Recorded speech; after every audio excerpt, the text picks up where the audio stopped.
Hello all my dear student, कैसे हैं आप सब। आई होप कि आप लोग काफ़ी अच्छे होंगे। आज का वीडियो बहुत ही इंपॉर्टेंट आप सभी के लिए होगा। काफ़ी मेहनत से ये वीडियो आप लोगों के लिए तैयार किया हूँ, जहाँ पे हम लोग आज बात करेंगे 12th हिस्ट्री यानी इतिहास का एक ऐसा पेपर जो कि बिल्कुल आप लोग के बोर्ड एग्जाम 2024 को देखने को मिलेगा।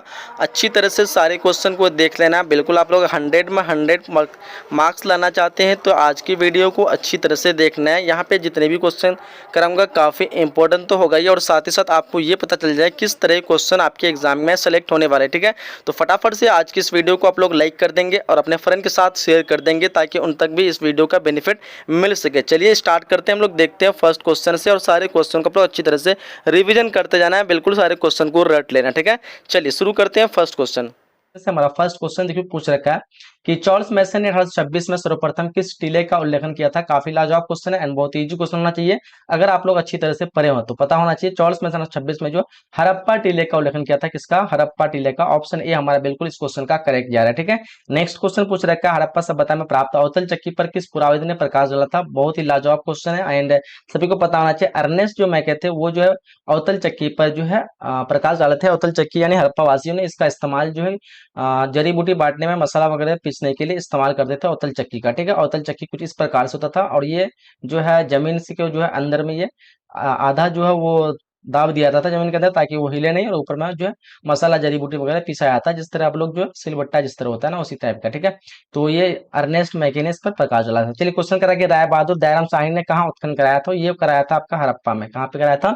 बहादुर शाह ने हड़प्पा में कराया था। कब कराया था? तो बोलेंगे 1921 में करवाया था। कब करवाया था? 1921 में। फिर मोहनजोदड़ो खुजवा था 1922 में। इसकी स्थापना कब हुई थी? तो 1922 में हुई थी। किसने किया था? तो आर डी बनर्जी यानी राखलदास बनर्जी। ठीक है, याद रखिएगा। नेक्स्ट क्वेश्चन कराया कि सिंधु घाटी सभ्यता में गोदीपारा कहाँ से मिला है। गोदीपारा, गोदीपारा जो है ये मिला है आपका लोथल से। कहाँ से मिला है? लोथल से। क्वेश्चन नंबर 4 का ऑप्शन नंबर डी हो जाएगा। ठीक है, लोथल जो है ये हड़प्पा सभ्यता का ही जो है आप जगह है। हड़प्पा सभ्यता ये काल का ही, ठीक है, जो कि गुजरात में है। भोगवा नदी के किनारे स्थित है। ये कई बार पूछा जाता है। यहाँ पे युगल सावधान के भी अवशेष मिलते हैं लोथल से। ठीक है, और इसको सबसे बड़ा पुराना बंदरगाह भी यहाँ से मिले हैं, यानी हड़प्पा सभ्यता में जो बंदरगाह का अवशेष मिले वो लोथल से ही मिले हैं। ठीक है, याद रहेगा। कालीबंगाल में हल जुते हुए हल का प्रमाण मिला है। ठीक है, याद रखिएगा। नेक्स्ट क्वेश्चन करा के लोथल कहाँ से थे। देखो क्वेश्चन पूछ रखा है गुजरात में। कहाँ पे? गुजरात में। आपका ऑप्शन ए हो जाएगा। करा के हड़प्पा सभ्यता में सिंधु घाटी के सिंधु नदी किनारे कौन स्थित था। तो मोहनजोदड़ो आपका सिंधु नदी किनारे स्थित था। ठीक है, ठीक है, कौन सा हो जाएगा? मोहनजोदड़ो। ठीक है, याद रखिएगा। लोथल जो है आपका भोगवा नदी किनारे स्थित था। ठीक है, चलिए आगे बढ़ते हैं। क्वेश्चन नंबर 7 का है कि भारतीय पुरातत्व का पिता जो है किसे कहा जाता है। तो ये कहा जाता है कनिंगम को। किसको आता है? कनिंगम को, अर्नेस्ट कनिंगम। ठीक है, तो यहाँ पे 7 क्वेश्चन का ऑप्शन नंबर ए हो जाएगा। क्वेश्चन नंबर 8 कह रहा है कि हड़प्पा सभ्यता के काल में रावी नदी किनारे स्थित कौन सा नदी है। तो रावी की नदी जो स्थित था वो हड़प्पा था। कौन था? हड़प्पा। हड़प्पा सभ्यता जो है वो सिंधु नदी किनारे स्थित था, लेकिन यहाँ पे पूछ रखा है आपको हड़प्पा सभ्यता के काल में रावी की नदी, तो रावी की नदी जो है हड़प्पा था, और हड़प्पा के कारण ही इस सभ्यता का नाम हड़प्पा सभ्यता पड़ा। ठीक है, तो हड़प्पा सभ्यता अलग है एंड हड़प्पा अलग है। हड़प्पा एक जगह का नाम है, हड़प्पा सभ्यता पूरे सभ्यता को हड़प्पा सभ्यता कहते हैं। ठीक है, कह रहा है सिंधु घाटी सभ्यता में विशाल अन्नानागर के जो अवशेष कहाँ से मिले थे। वो मोहनजोदड़ो से मिले थे। मोहनजोदड़ो से काफी जो है बड़े बड़े जो है भवन मिले हैं। ठीक है, और मूर्ति नृत्य करती हुई मूर्तियां मिली है। ठीक है, और साथ ही साथ यहाँ पे जो है बड़े बड़े ईंटों के आकार के मिले हैं। रोड नाले सबसे ज्यादा पक्की जो है मोहनजोदड़ो से मिले हैं, जिसको नियोजित नगर भी माना जाता है। मोहनजोदड़ो जो है परिपक्व और नियोजित नगर था। इसकी स्थापना कब हुई थी? तो बताया आप लोग को 1922 को हुई थी। किसने की थी? तो आपका क्या था? आपका राखल आर डी बनर्जी, जिसको हम कहते हैं राखलदास बनर्जी। ठीक है, याद रखिएगा। और सबसे बड़ा गोदाम जो भी यही मोहनजोदड़ो से ही मिला था। ठीक है, अन्ना नागार जिसको हम गोदाम कहते हैं, और स्नानागार जिसको हम बाथरूम कहते हैं। तो स्नानागार भी मोहनजोदड़ो से मिला था, और अन्ना नागार भी आपका जो है मोहनजोदड़ो से मिला था। बड़ा गोदाम, बड़ा बाथरूम। ठीक है, और बड़े बड़े भवन जो है यहीं से मिले थे। कह रहा है कि कलकत्ता में एशियाटिक सोसाइटी ऑफ बंगाल की स्थापना जो हुई थी वो थी 1783। क्या हो जाएगा? 1784। 10वें क्वेश्चन का ऑप्शन नंबर ए होगा 1784। क्या होगा? ऑप्शन नंबर ए इस क्वेश्चन का करेक्ट आंसर करेंगे। कह रहा है कि फूट डालकर विजय प्राप्त करने का कार्य सर्वप्रथम जो अजात शत्रु। ठीक है, ऑप्शन ए हो जाएगा। फूट डालकर प्राप्त करने का कार्य सर्वप्रथम किस राजा को किया गया? किया मतलब किस राजा ने किया था? तो अजातशत्रु ने किया था। ऑप्शन ए हो जाएगा। कह रहा है कि सर्वप्रथम हुनों को परास्त करने का श्रेय जो है किस शासक को जाता है। बिल्कुल इजी सा क्वेश्चन होगा। तो इस क्वेश्चन का जो आंसर हो जाएगा आपका ऑप्शन नंबर बी होगा, स्कंदगुप्त। क्या होगा? स्कंदगुप्त याद रखिएगा, बिल्कुल राइट आंसर हो जाएगा इस क्वेश्चन का। कह रहा है कि किस शिलालेख से अशोक द्वारा कलिंग विजय का पता चलता है? डेफिनेटली इसको पता होना चाहिए। जो हमारा अशोक है, अशोक के 13वें शिलालेख से जो है मिलता है। कौन से शिलालेख से? 13वें शिलालेख से कलिंग विजय का पता चलता है। और इसी कलिंग युद्ध के दौरान जो है अशोक ने अपना धर्म परिवर्तन करता है, जो कि अशोक का धर्म जो था वो जैन धर्म था। कौन सा धर्म था? जैन धर्म था। और ये 13वें शिलालेख में इसका उल्लेख है कि जब कलिंग का युद्ध होता है और कलिंग के युद्ध के बाद अशोक को जो अफसोस होता है, क्योंकि भीषण वहां पे जो है लोगों का जो है घटना के कारण लोगों का मृत्यु होती है, लोगों से युद्ध के कारण लोग जो है जख्मी होते हैं, और पूरा मैदान जो है जो खूनों से एकदम भरा रहता है। इस वजह से अशोक को पछतावा होता है, और फिर जो है उस टाइम से अपने युद्ध के प्रति अपने आप को जो है एक छोड़ देता है, और बाद में आकर के बौद्ध धर्म में आकर के ग्रहण कर लेता है ना। और फिर ये एक अच्छा बन जाता है, मतलब युद्ध के प्रति और युद्ध वगैरह नहीं करता है। तो इसका उल्लेख जो मिलता है 13वें शिलालेख में। चलिए क्वेश्चन करें हम लोग को, कैटिल्य द्वारा लिखित ग्रंथ का नाम है, तो सबको पता होना चाहिए अर्थशास्त्र है। और ये अर्थशास्त्र जो हमें किसके? मौर्य वंश की जानकारी मिलती है। ये क्वेश्चन अक्सर पूछा जाता है एग्जाम में कि अर्थशास्त्र से और इंडिका से हमें किस वंश की जानकारी मिलती है? तो मौर्य वंश से। इंडिका से भी मौर्य वंश की मिलती है और अर्थशास्त्र से मिलती है। अर्थशास्त्र के लेखक कैटिल, जिसको हम चाणक्य कहते हैं। इंडिका के लेखक कौन है? तो मेगास्थनीज। ठीक है, मेगास्थनीज कहाँ का था? तो यूनान का था। एक राजदूत था जो कि मौर्य काल में यानी चंद्रगुप्त मौर्य के दरबार में आया था उस राजदूत बन करके। ठीक है, तो ये सारे क्वेश्चन आप लोग एग्जाम में पूछते हैं, तो ये अच्छे से आप लोग को समझ जाना है। कह रहा है निम्नलिखित में से मेगास्थनीज द्वारा लिखित पुस्तक बताया आप लोग को। इंडिका है ना, ऑप्शन बी हो जाएगा। कह रहा है कि अभिज्ञान शाकुंतलम के लेखक कौन है? तो कालिदास हो जाएगा आपका। ऑप्शन नंबर ए हो जाएगा। क्या होगा? Option number A 16 number question का। चलिए क्वेश्चन 17 कह रहा है कि प्रयाग प्रस्थ का संबंध किस गुप्त शासक से है? तो यहाँ पे जाएगा समुद्रगुप्त से। क्या होगा? Samudragupta. Option number B. 17 number question क्या होगा? ऑप्शन नंबर बी हो जाएगा। क्वेश्चन कह रहा है हम लोग को अर्थशास्त्र एवं इंडिका से किस राजवंश की जानकारी मिलती है? मैंने अभी आप लोगों को बताया किस मिलती है? मौर्य वंश की। ऑप्शन नंबर ए करेक्ट हो जाएगा। क्या होगा? मौर्य वंश से। ठीक है, चलिए क्वेश्चन कर रहा है कि उपनिषदों की संख्या कितनी है? तो उपनिषदों की संख्या 108 है। कितनी है? 108 हो जाएगा। ऑप्शन नंबर ए हो जाएगा 19 का। ठीक है, कह रहा है हम लोग को फाहियान किसके शासन काल में भारत आया? तो फाहियान जो आया था वो आ गया था समुद्रगुप्त के शासन काल में। किसके? सॉरी, समुद्रगुप्त नहीं, Chandragupta Vikramaditya. Option number D. इसको चंद्रगुप्त द्वितीय भी कहते हैं। क्या कहते हैं? चंद्रगुप्त द्वितीय भी कहते हैं। इसी के काल में आया था फाहियान। ठीक है, चलो आगे बढ़ते। कह रहा है कि मेगास्थनीज कौन था? मेगास्थनीज बताया आप लोग को, एक राजदूत था। कहाँ का था? यूनान का था। कहाँ का था जी? यूनान का था। आपका ऑप्शन नंबर सी करेक्ट हो जाएगा। ठीक है, कहाँ पे आया था? तो मौर्य काल में चंद्रगुप्त मौर्य के दरबार में आया था। ठीक है, कौन? मेगास्थनीज। चलिए कह रहा कि पंचचिन्ह वाले सिक्के बनते थे तांबे और चांदी दोनों के होते थे। ऑप्शन यहाँ पे डी मारेंगे, बी और सी। ठीक है, कह रहा हम लोगों के भीष्म और भीष्म को क्या कहा था? तो भीष्म को क्या कहा था? तो गंगा पुत्र कहते हैं। क्या कह सकते हैं? गंगा पुत्र, क्योंकि गंगा नदी में जो मिला था भीष्म। ठीक है, इसलिए इसको गंगा पुत्र भी कहते हैं। अभिमन्यु किसका पुत्र था? तो अभिमन्यु की बात करें तो ये किसका पुत्र था? ये हो जाएगा आपका ऑप्शन नंबर यहाँ पे अर्जुन हो जाएगा। Option number B. ठीक है, अभिमन्यु जो अर्जुन का पुत्र था। चलिए कह रहा कि द्रौपदी को स्वयंवर में किसने जीता था? द्रौपदी को जो स्वयंवर में जीता था यहाँ पे अर्जुन ने। क्या हो जाएगा? Option number B. 25 का क्या होगा? ऑप्शन बी हो जाएगा। कह रहा हम लोग को कौरव की संख्या कितनी है? तो कौरव की संख्या 100 है और पांडव की संख्या 5 है। कौरव और पांडव के बीच में महाभारत में युद्ध हुआ था, जिसका जो 18 दिन तक चला था।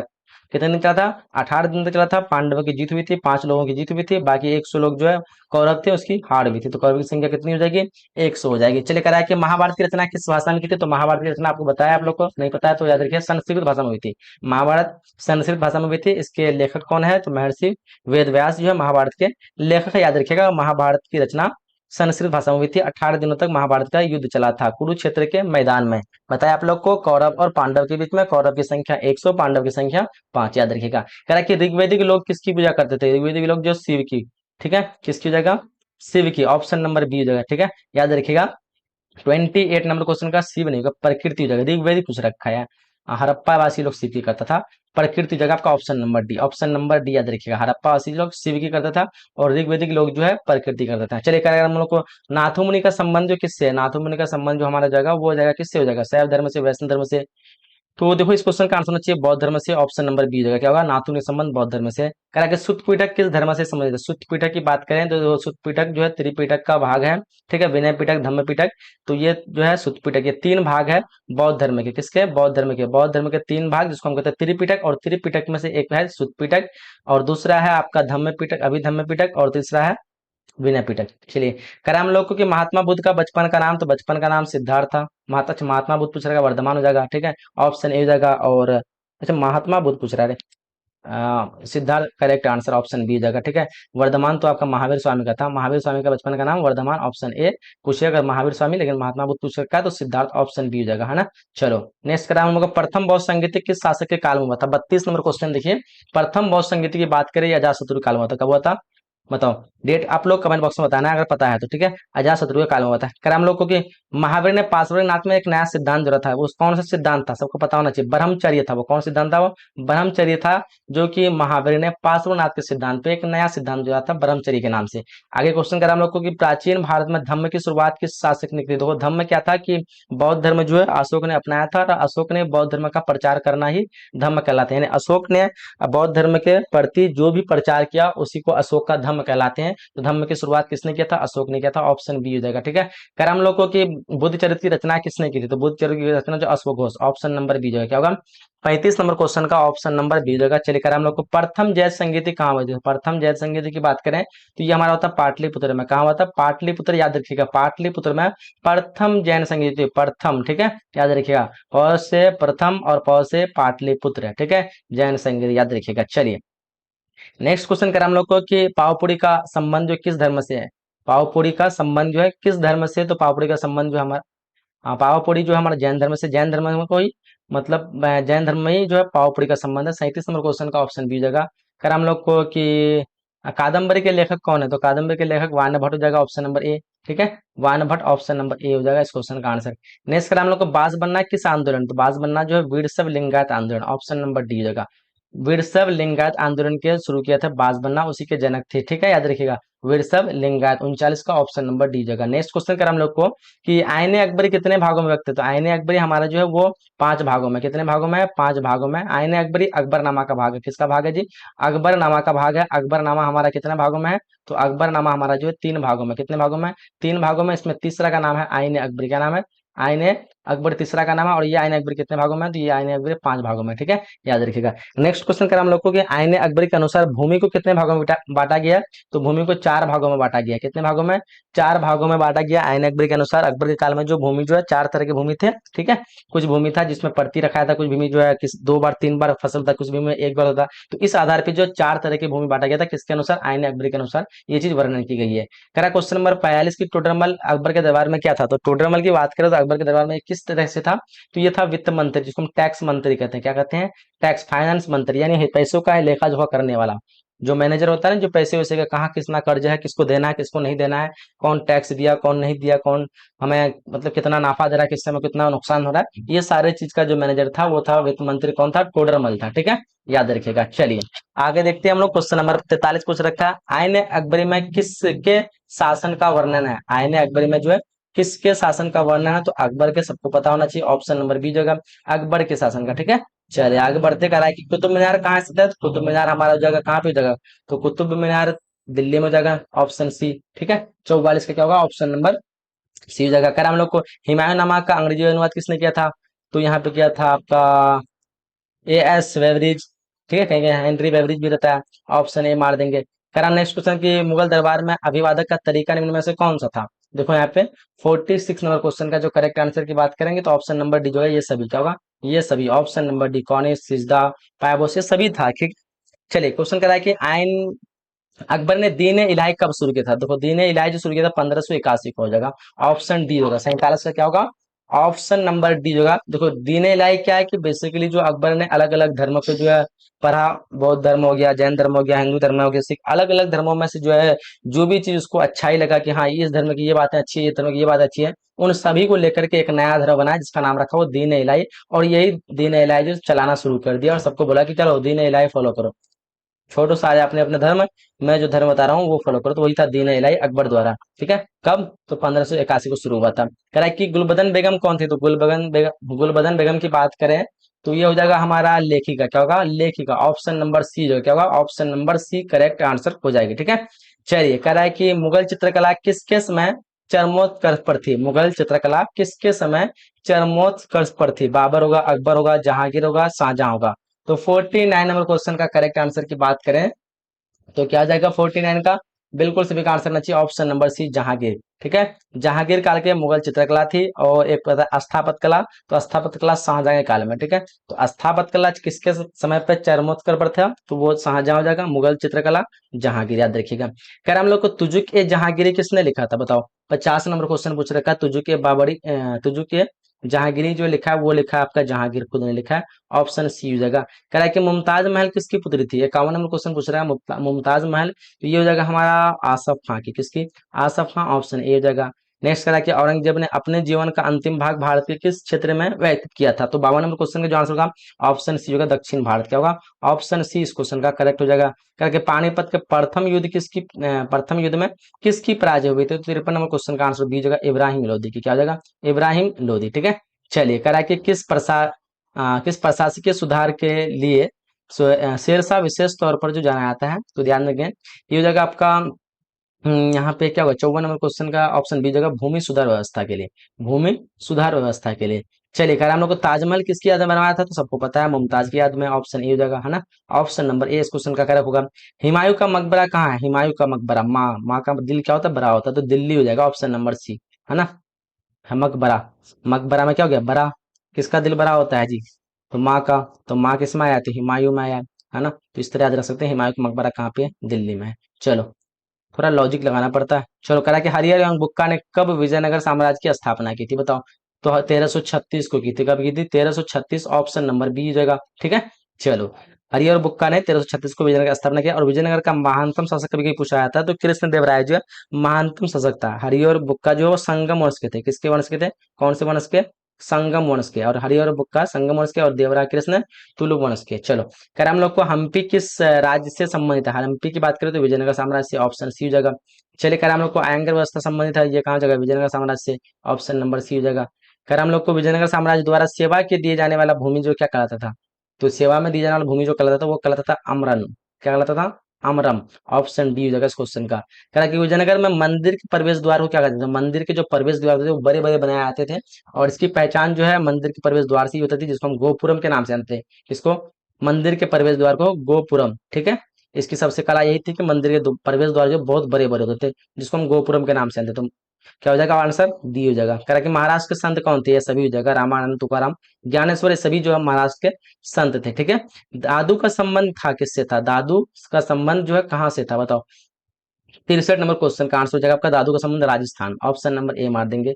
कर हम लोग को शंकराचार्य का मत जो है वो क्या है, द्वैतवाद है, अद्वैतवाद है, भेदभाववाद है, या फिर दैत्य अद्वितीयवाद है, बताओ। यहाँ पे शंकराचार्य की बात की जा रही है, तो आंसर क्या हो जाएगा, ऑप्शन नंबर यहाँ पे बी जो है अद्वैतवाद है, ऑप्शन नंबर बी। खैर हम लोग को काशी में किस प्रसिद्ध संत का जन्म हुआ था, तो काशी जो है, काशी में झांसी की रानी के भी हुआ था, लेकिन यहाँ पे जो संत की बात पूछी जा रही है, तो 65 का जो हमारा आंसर होगा वो हो जाएगा कबीर। क्या होगा, ऑप्शन नंबर बी, कबीर का जन्म हुआ था काशी में, ठीक है। कह रहा है कि नानक का जन्म, गुरु नानक का जन्म तलवंडी में हुआ था, कहाँ पे हुआ था, तलवंडी में, ऑप्शन नंबर सी जगह। कह रहा हम लोग को अजमेर स्थित मोइनुद्दीन चिश्ती की दरगाह सर्वप्रथम किस सुल्तान कौन सा सुल्तान गया था, तो वो अजमेर में स्थित कौन सी दरगाह है, तो मोइनुद्दीन चिश्ती की पूछता है अक्सर एग्जाम में कि मोइनुद्दीन चिश्ती की दरगाह कहाँ पे है, तो अजमेर में है। तो उसमें जो है सर्वप्रथम कौन सुल्तान गया था, बताओ। यहाँ पे 67 नंबर क्वेश्चन का जो आंसर हो जाएगा वो मोहम्मद बिन तुगलक गया था। कौन गया था सर्वप्रथम, तो मोहम्मद बिन तुगलक। चलिए, ऑप्शन नंबर बी हो जाएगा। आगे बढ़ते हैं हम लोग, नेक्स्ट क्वेश्चन कर रहे हैं हम लोग को कि तहकीक हिंद में किसका यात्रा वृत्तांत मिलता है, तो ये हमारा अलबरूनी हो जाएगा, ऑप्शन नंबर सी, ठीक है। तहकीक हिंद में किसका यात्रा वृत्तांत मिलता है, अलबरूनी की पुस्तक है तहकीक हिंद, और एक है आपका क्या कहते हैं, को तो नहीं है आपका इब्न बतूता, उसका पुस्तक क्या है, बताइए आप लोग कमेंट बॉक्स में। कह रहे हैं हम लोग को कि किस यात्री ने यात्रा पर जाने के लिए अपने घर को छोड़ा, तो यहाँ पे क्या हो जाएगा 69 का आंसर। वैसे तो ये सभी को ही लगभग छोड़ जाएगा ना, ऑप्शन डी मार देंगे। क्या हो जाएगा, क्या बोले, किस यात्री ने यात्रा पर जाने के लिए अपना घर छोड़ा, 69 नंबर क्वेश्चन में क्या होना चाहिए, इनमें से कोई नहीं है। घर तो लगभग सबको ही छोड़ेगा, बताओ तो कौन नहीं छोड़ेगा, अगर कोई यात्री में जाएगा तो घर तो छोड़ेगा ना। लेकिन साफ करके यहाँ पे छोड़ने की बात करें तो कोई नहीं छोड़ा था, या फिर होगा तो सब होगा, नहीं तो कोई नहीं छोड़ा। चलो, इसको कंफ्यूज आप लोग कमेंट करके बताओ। कैप्टन हॉकिंस जो किस देश का था, कैप्टन हॉकिंस जो था वो किस देश का था, तो यहाँ पे जो आंसर हो जाएगा वो हो जाएगा इंग्लैंड का। किसका हो जाएगा, इंग्लैंड का। चलिए, मद्रास में मुनरोम ने भूमि की व्यवस्था के लिए कौन सी व्यवस्था शुरू की थी, तो ये की थी आपका रैयतवाड़ी व्यवस्था। मद्रास में कौन सी व्यवस्था, रैयतवाड़ी व्यवस्था, ठीक है, याद रहिएगा। अस्थाई बंदोबस्त जो था हमारा बंगाल और बिहार में था, ठीक है। चलिए, कह रहा हम लोग को कि अस्थाई बंदोबस्त किस स्थान से जुड़ा हुआ है, तो अभी बताया आप लोग को बंगाल से है, ऑप्शन नंबर ए जगह। चलिए नेक्स्ट क्वेश्चन कह रहा हम लोग को फ्रांसिस बुकानन कौन था, तो फ्रांसिस बुकानन की बात करें तो ये हमारा था सर्वेक्षक, क्या था, सर्वेक्षक, ऑप्शन नंबर डी जगह। कह रहा है कि संथाल विद्रोह का संबंध जो किस राज्य से था, तो संथाल विद्रोह का संबंध जो था वो था आपका क्या हो जाएगा, मद्रास, बंगाल हो जाएगा, ऑप्शन नंबर ए क्या होगा, ऑप्शन नंबर है 74 का। नेक्स्ट क्वेश्चन कह रहा हम लोग को संथाल विद्रोह के जो नेता थे वो कौन थे, सिद्धू और कन्हू थे, ये कब हुआ था, तो 1855 से 56 के बीच हुआ था, कब हुआ था, 55 से 56 के बीच हुआ था संथाल विद्रोह, ठीक है। चलिए कह रहा है बिरसा मुंडा कौन सा विद्रोह था, तो बिरसा मुंडा जो था वो था आपका उलगुलाल विद्रोह, कोल विद्रोह, या फिर क्या होगा, मुंडा विद्रोह था बेसिकली, बिरसा मुंडा, ठीक है। लेकिन 75 में तो मुंडा नहीं है, लेकिन उलगुलाल विद्रोह भी था, ऑप्शन नंबर सी, ठीक है, उलगुलाल विद्रोह कह सकते हैं। कह रहा है कि सिद्धू और कन्हू का संबंध किससे है, बताइए आप लोग को, संथाल विद्रोह से। कब हुआ था, 1855 से 56। कह रहा है बंगाल में अस्थाई बंदोबस्त शुरू करने का श्रेय किसको आता है, अस्थाई बंदोबस्त जो है लॉर्ड कॉर्नवालिस को आता है, ऑप्शन नंबर ए जगह। लॉर्ड कॉर्नवालिस के जो है 1993 को ही जो है वो, 1993 बोल रहे हैं, 1793 को ही जो है वो एक कोड बनाया था जिसका नाम रखा था कॉर्नवालिस कोड। क्या रखा था, 1793 बनाया था, 1793 में कॉर्नवालिस कोड बनाया था अपने नाम पे, कॉर्नवालिस जो है शुरू किया था, ये कॉर्नवालिस एक अंग्रेज जी थे, ठीक है, और जो 1793 में कॉर्नवालिस कोड बनाया था उसी कोड के आधार पर उन्होंने जो है अस्थाई बंदोबस्त शुरू किया था, कहाँ पे किया था, बंगाल में किया था, किसके द्वारा, लॉर्ड कॉर्नवालिस के द्वारा, 1793 को। चलिए नेक्स्ट क्वेश्चन करा कि बेगम हजरत महल ने 1857 के विद्रोह का नेतृत्व जो कहाँ से किया था, तो ये किया था अवध से, कहाँ से किया था, अवध से, ऑप्शन नंबर ए जगह। 78 का क्या होगा, ऑप्शन नंबर ए करेक्ट हो जाएगा। चलिए आगे बढ़ते, करा कि किसने 1857 के विद्रोह को प्रथम स्वतंत्रता संग्राम कहा था, तो बताइए 79 नंबर क्वेश्चन का जो आंसर जाएगा वो जगह आपका ऑप्शन नंबर डी जगह, वी डी सावरकर, क्या होगा, option number D, V D Savarkar, ठीक है। इस क्वेश्चन में अक्सर कंफ्यूज होता है स्टूडेंट, किसने 1857 के विद्रोह को प्रथम स्वतंत्रता संग्राम पूछा है, कहीं को पूछता है कि 1857 को सबसे पहला क्रांति किसने कहा था, ऐसा कुछ था, तो उसका कॉल मार्क्स होगा, ठीक है। चलो कह रहा हम लोग को कि बहादुर शाह जफर को जो है कहाँ से गिरफ्तार किया गया था, तो ये हुमायूं के मकबरे से, ऑप्शन नंबर बी जगह, ठीक है, ऑप्शन बी जगह। कह रहा हम लोग को कि व्यापकता का सिद्धांत किससे है, तो डलहौजी से है, किससे है, Dalhousie, Lord Dalhousie, option number A जगह, काशी क्या होगा, option number A correct answer हो जाएगी, ठीक है।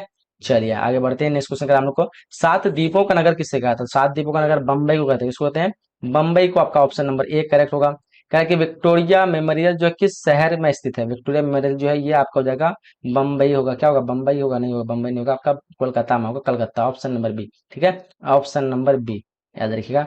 नेक्स्ट क्वेश्चन करा हम लोग को कि इंडिया गेट का निर्माण, इंडिया गेट कुछ रखा 1931 होगा, आप लोग अक्सर कंफ्यूज 1911 मारते हो, गेटवे ऑफ इंडिया 1911 को हुआ था, इंडिया गेट 1931 कहाँ पे है ये, तो ये दिल्ली में है, कहाँ पे है, दिल्ली में है, ठीक है, याद रखिए इंडिया गेट कहाँ पे है, दिल्ली में है।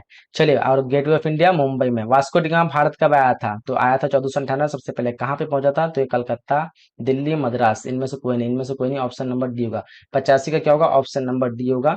चलिए कहाँ पे पहुंचा था, आप लोग कमेंट बॉक्स में बताना है। करेक्ट, अखिल भारतीय स्तर पर पहली जनगणना जो कब हुई थी, तो 1872 को जो पहली जनगणना हुई थी, ऑप्शन बी जगह। और पहली जनसंख्या पहली सफल जनगणना जो हुई थी 1881 को हुई थी, कब हुई थी, 1881 को, लेकिन पहली जो है जनगणना हुई थी 1872 को, तो हमारा 86 का नंबर का आंसर क्या होगा, ऑप्शन नंबर बी जगह।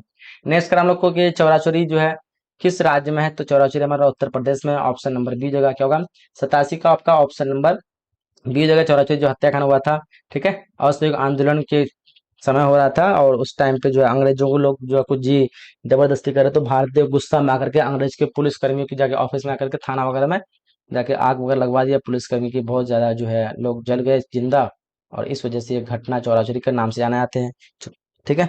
ये हुआ था 1922 को। चलो कब हुआ था, 1922 को। चौराचौरी कहाँ पे है, तो ये यूपी में है।